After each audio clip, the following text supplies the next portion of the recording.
We are broadcasting live with what might be the most terrifying validation of everything Aloy Ejimakor and the legal team of Mazi Nnamdi Kanu have been shouting about for the past month. The headline is not clickbait, it is a reality check written in blood and gunpowder.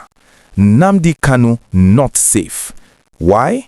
Because just as the federal government is telling us that the Sokoto Correctional Centre is a fortress, the Nigerian Army is battling warlords right on its doorstep.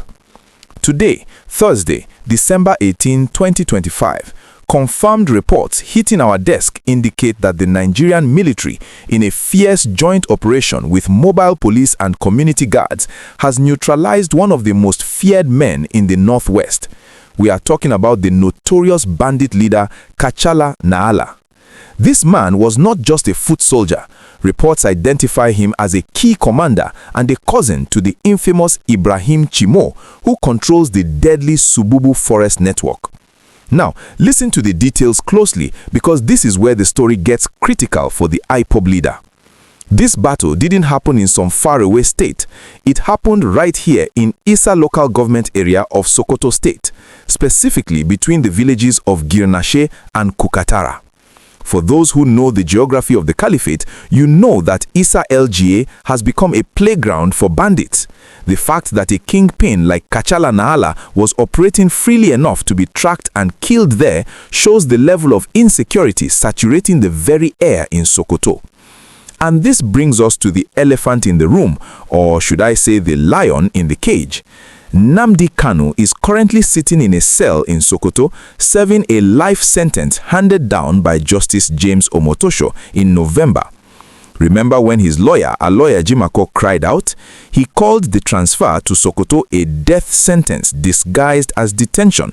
He argued that moving a high-profile target like Kanu to the heart of the banditry crisis was reckless. The government dismissed it. They said he was safe, but today's news proves that safety in Sokoto is a relative term.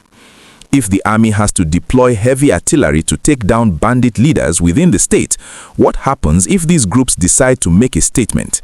We have seen jailbreaks in Kuje, we have seen jailbreaks in Owerri, but a jailbreak in Sokoto involving sophisticated warlords like the associates of Kachalla Na'Allah or Aloy Turji would be catastrophic.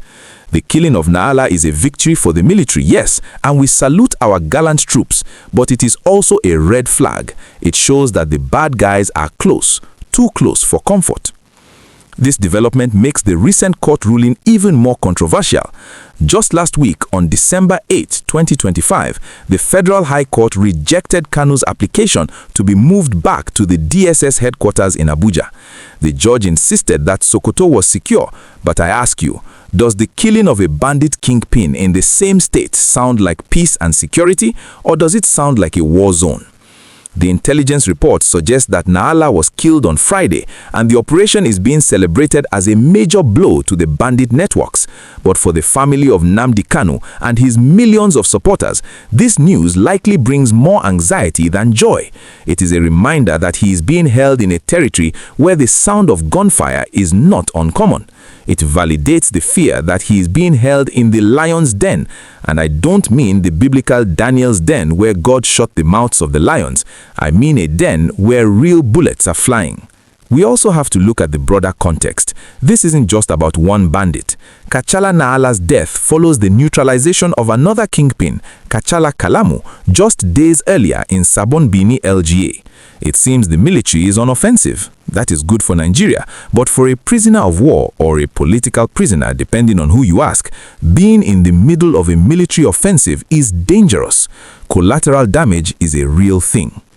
I know many of you are watching this and shaking your heads. You are thinking, why keep him there? That's the question we are all asking.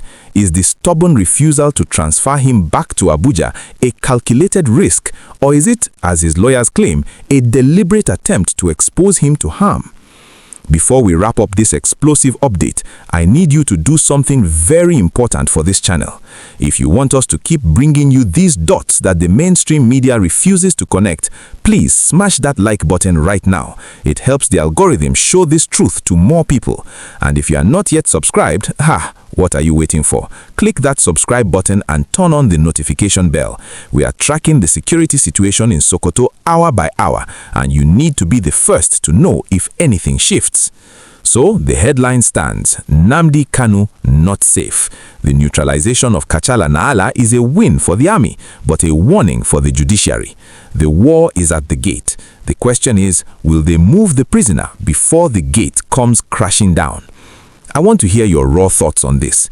Does this bandit killing prove that Kanu should be moved immediately, or do you trust the security around the Sokoto prison to hold off any threat? Drop your comments below. I will be reading.